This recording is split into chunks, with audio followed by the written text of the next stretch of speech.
শুভ সকাল বন্ধুরা, আজকের এই গরিবের মিনি ব্লগে সবাইকে স্বাগতম। যারা আমাকে চেনো তাদের জন্য বুক ভরা ভালোবাসা, যারা চেনো না তাদের জন্য বুক ভরা ভালোবাসা। যারা আমাকে চেনো না তাদের মনে অনেক রকম প্রশ্ন থাকতে পারে, আমি এমন কেন, কিংবা আমার কেন এরকম হয়েছে। আজ থেকে বিগত 1.5 বছর আগে আমার একটা ছোট বাইক অ্যাক্সিডেন্ট হয়। সেই বাইক অ্যাক্সিডেন্টেই আমার লাইফ চেঞ্জ হয়ে যায়। আর আমার daily routine same to same. ঘুম থেকে ওঠো, খাও দাও, ঘুমাও, না কথা বলার মতন কেউ আছে, না কাউকে কোনো কথা শেয়ার করতে পারি। অনেক বুকে কষ্ট যন্ত্রণা নিয়ে বেঁচে রয়েছি। আর সকালবেলা হয়েছে, মাকে বলেছি মা খিদে পেয়েছে, তো মা খাইয়ে দিচ্ছে। আমি সকালবেলাটা নিজে হাতে খেতে পারি না, জানি না কেন, ভালো লাগে না।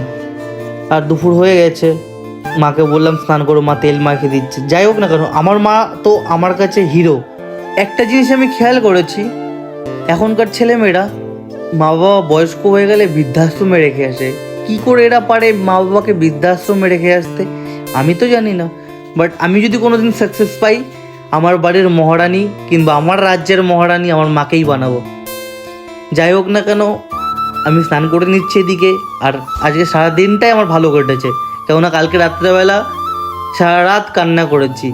আর এইটা আমি শুনেছি কারো কাছ থেকে, যে আকাশে মেঘলা হলে যখন বৃষ্টি হয়, বৃষ্টি হওয়ার পরে না আকাশটা পুরো পরিষ্কার হয়ে যায়।